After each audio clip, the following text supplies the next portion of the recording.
इस्लामाबाद में SCO summit जो है वो मुकम्मल हुआ और बहुत शानदार तरीके से ये इजलास हुआ और खुदा का करम रहा कि पाकिस्तान में इस दौरान कोई ऐसा वाक़या नहीं हुआ जिससे पाकिस्तान का नाम बुरे तरीके से दुनिया के सामने रिपोर्ट होता, दहशतगर्दी के हवाले से भी और पोलिटिकल केओस के हवाले से भी। जयशंकर की स्पीच इसमें बड़ी इंपॉर्टेंट थी कि वो क्या इश्यूज़ रेज़ करते हैं। जयशंकर ने जो 3 अहम प्रायोरिटीज़ अपनी आइडेंटिफाई की, इलाकाई सालमियत का तज़किरा किया, लेकिन मुझे सरप्राइज़ है कि आर्टिकल 370 और 35A कश्मीर की खुसूसी हैसियत के हवाले से वो जो कुछ कर चुके हैं 5 अगस्त 2019 को, उसके बाद इलाकाई सालमियत को किन मानों में ये एक्सप्लेन करेंगे, ख़ुद कैसे जस्टिफाई करेंगे।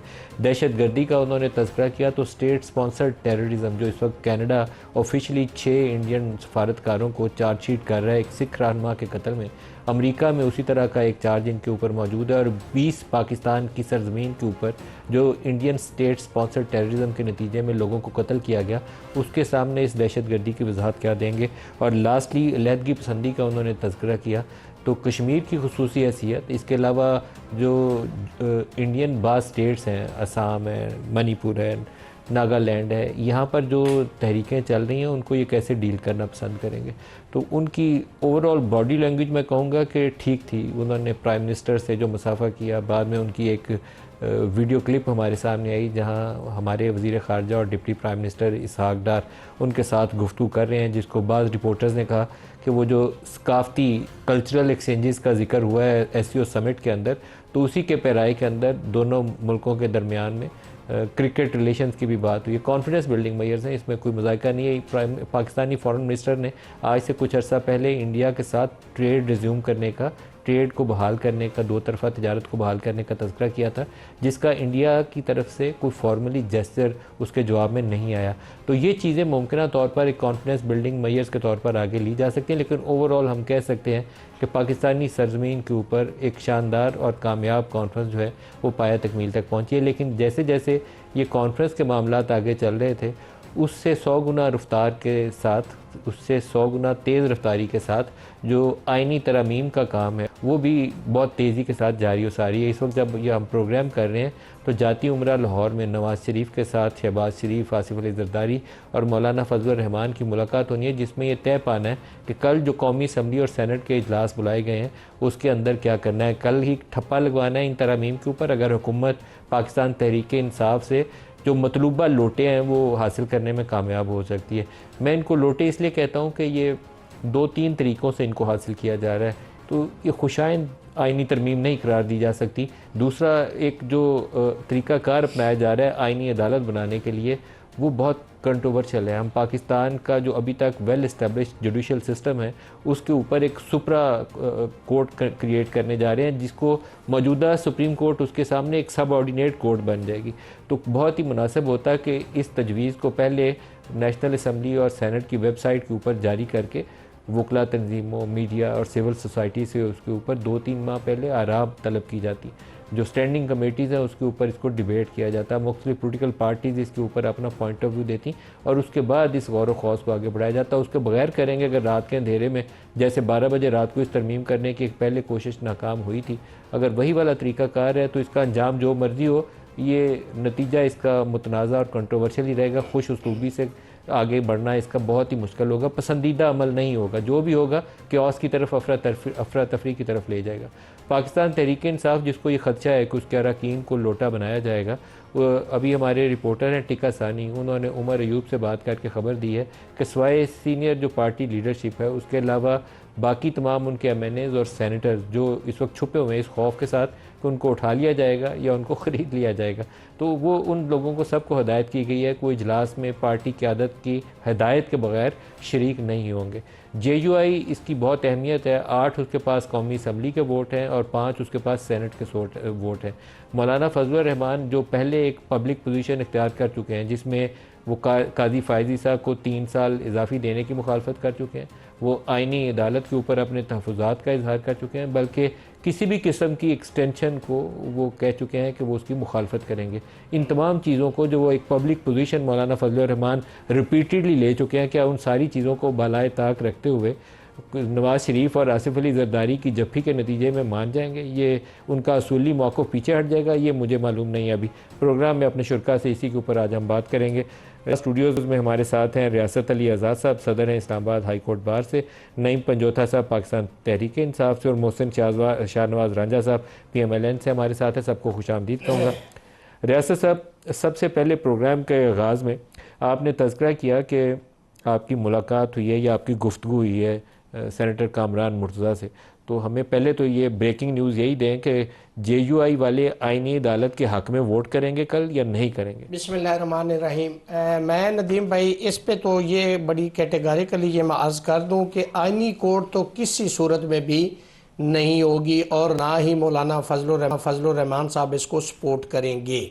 इसकी हद तक तो मैं बहुत कामरान मुर्तज़ा साहब ने कहा, हमारी गुफ्तगू हुई ना उनसे, तो बहरहाल इसके ऊपर मौलाना साहब का जो स्टैंड है वो उस पर स्टैंड करेंगे, ये नहीं बनेगा। आईनी अदालत को आईनी अदालत नहीं बनेगी। और काजी फायज़ ईसा को जो 68 ईयर्स करने का था, एक्सटेंशन पे उनकी गुफ्तगू क्या है, या जो चीफ जस्टिस अब नए बनने के लिए जा रहे हैं मंसूर अली शाह साहब, उनको बाईपास करते हैं या पैनल ऑफ जजेस देते हैं, उसके हवाले से जब सामने गुफ्तगू आएगी तो उस पर मैं कमेंट करूंगा। एक हुकूमत की तजवीज़ ये है, लोगों को साथ साथ समझाते भी जाते हैं। हुकूमत की एक तजवीज़ ये है कि बजाय ये कि जो सीनियर मोस्ट जज को चीफ जस्टिस सुप्रीम कोर्ट बनाया जाता है, इसकी बजाय पहले तो वो 5 का कह रहे थे, अब 3 सीनियर मोस्ट जजेस का वो पैनल कहते हैं कि आए और प्राइम मिनिस्टर उसमें से अपनी मर्जी से किसी एक को नामजद करें और सदर साहब उसकी तैनाती कर दें। ये तजवीज़ है जिसके ऊपर JUI को अपना ऑफिशियली मौक़िफ़ सामने रखना है। अभी इस तरीके से वो जस्टिस मंसूर अली शाह बाईपास कर सकते हैं जी, जस्टिस मंसूर अली शाह भी, जस्टिस मुनीब भी, ये सारे बाईपास हो जाए जी। यही तो मेलाफाइडी है। हमने तो वैसे इन तमाम प्रपोज्ड अमेंडमेंट को ऑल पाकिस्तान लॉयर कन्वेंशन जो इस्लामाबाद में हुआ और जो कल कराची में हुआ, उसमें तमाम वकला bodies, bar councils, bar association, सदूर सारे मौजूद थे, इन टोटो उसको रिजेक्ट किया। अगर जस्टिस मंसूर अली शाह को बाईपास करने की तजवीज़ आती है, कल ही आनी है, ये कल कैबिनेट का इजलास भी है, खसूसी कमेटी का इजलास भी है और सेनेट और कौमी असम्बली का इजलास भी है, पहले सेनेट में आ रही है, तो वकला बरादरी का रद्द-ए-अमल क्या होगा? मैं रद्द-ए-अमल पे आने से लीगल इस पे आंसर करना चाहूँगा। जो 1996 सुप्रीम कोर्ट है, अल जिहाद trust versus federation of Pakistan, ये उस जजमेंट के मैंडेट के खिलाफ है।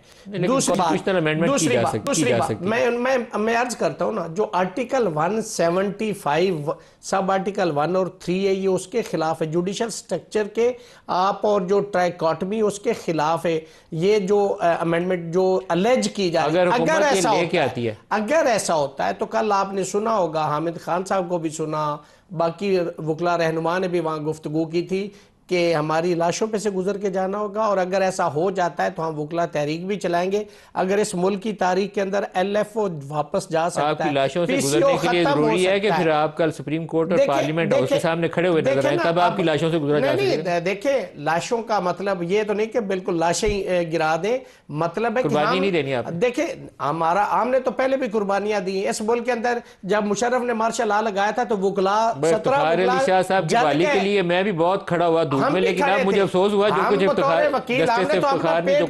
जदोजहद में हिस्सा डाला। कल क्या करेंगे? सिविल सोसाइटी की भी उतनी जिम्मेदारी है, मलक साहब आप की भी उतनी जिम्मेदारी है, हमारी भी उतनी जिम्मेदारी है। मैं तो रिपोर्ट अगर ऐसा होता है तो हम उसको अपोज करेंगे, हम तहरीक चलाएंगे, सिंपल इज दैट। ये कल डिसाइड हो गया। चले कल पता चल जाएगा आपकी तहरीक का भी कहां स्टैंड करती है। अगर होता है तो नईम पंजोथा साहब, खबर यह है कि आपके 3 सेनेटर्स जो हैं वो पहले बुक किए जा चुके हैं, और अगर JUI वाले मान जाते हैं तो फिर तो 3 से गुजारा चल जाएगा, नहीं तो हो सकता है आपके 8 बंदे जो हैं वो भी तोड़ने ज़्यादा मुश्किल ना हो। तो आपको सेनेटर्स अपने संभालने हैं। कल की क्या पोजीशन है आपकी? बहुत शुक्रिया नदीम मलिक साहब, आपने मौका दिया। देखें, ये मुल्क के अंदर इस वक्त जो फस्तायत है या जबर है, जो जुल्म है, या जो मुल्क की जमहूरियत के ऊपर जो डाका मारा जा रहा है या आइन के ऊपर हमला किया जा रहा है, अगर इनके पास पहले दिन से नंबर्स होते तो ये पाकिस्तान तहरीक इंसाफ के सेनेटर्स या MNAs को इस तरह से हरासा ना करते। इनके पास पहले दिन से नंबर नहीं थे, और जो नंबर पूरे करने के लिए ये सारा कुछ किया जा रहा है, उससे वाज़ेह नजर आ रहा है जो इनका तरीकाकार है कि ऐसा ये काम करना चाहते हैं जो कि मुल्क के खिलाफ है, जो कि आइन के खिलाफ है, जो कि अवाम की मंशा के खिलाफ है। और ये इंटेंशन, ये इनका प्रैक्टिकली काम इस वाज़ेह चीज का सबूत दे रहा है। जहां तक अमेंडमेंट की बात है, पाकिस्तान तहरीक इंसाफ का मौका बड़ा क्लियर है और इसी वजह से उसने अपोज किया, क्योंकि हम चाहते हैं कि इंडिपेंडेंस ऑफ जुडिशरी जो है वो होनी चाहिए। हम नहीं चाहते कि कोई इस तरह का अमल हो कि लोगों को अगवा कर लिया जाए, किसी का मिलिट्री ट्रायल कर दिया जाए, किसी जज को थ्रेट किया जाए, या जज को अगर कोई शिकायत करता है उसे उठाकर बलूचिस्तान फेंक दिया जाए। या ये करें कि कोई फंडामेंटल राइट्स की वोलेशन के ऊपर कोई दरखास्त दे तो उस दरखास्त को ही ना सुना जाए। हम नहीं चाहते कि जो है अदलिया के अंदर किसी किस्म की कोई मुदाखलत हो, और ये चाहते हैं कि इनकी मर्जी के मुताबिक मुल्क चले, इनकी मंशा के मुताबिक चले, जो कि खुद 17 सीटों वाले हैं, जो कि 8 फरवरी को आवाम ने जिनको मुस्तरद किया, 17 सीटों के बाद डाका डाल के नईम साहब, अगर कल आपके सेनेटर्स और आपके एमएनएज उनको लोटा बनाया जाता है बड़ी तादाद में, तो आपके पास दिफाई तरीकाकार क्या है? क्या आप उन लोगों को बचा पाएंगे लोटा बनने से? क्योंकि आपके 5 सेनेटर्स और 10 से 12 कौमी असम्बली के अरकान जो है वो वल्नरेबल हैं।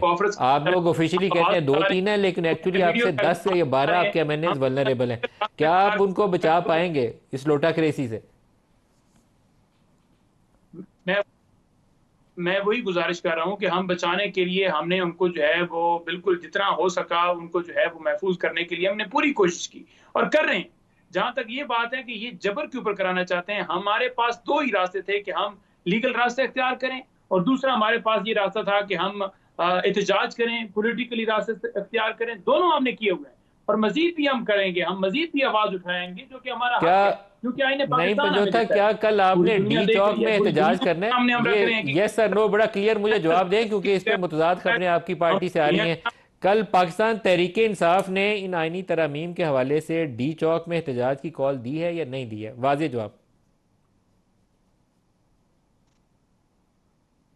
देखिए, तहरीक इंसाफ की तरफ से ऑफिशियल जो है पाकिस्तान तहरीक इंसाफ की तरफ से कॉल नहीं दी गई, लेकिन जो है वो कॉल वर्कर्स की तरफ से कुछ दी गई है कॉल, और दावत हमें भी दी जा रही है। तहरीक इंसाफ की ऑफिशियल जो है वो स्टेटमेंट कोई नहीं आई कि पाकिस्तान तहरीक इंसाफ ने दी हो। कोई भी इस वक्त जो है वो वर्कर या कोई भी पाकिस्तान का शहरी एहतजाज कर सकता है, वो समझता है कि उसका राइट है, क्योंकि अगर कोई गलत अमल करता है तो ऑफिशियल कॉल अभी नहीं है आपकी तरफ से, ये वजाहत होगी, ये खबर तो चलाएंगी नहीं साहब की, क्योंकि इसके ऊपर काफी कंफ्यूजन है।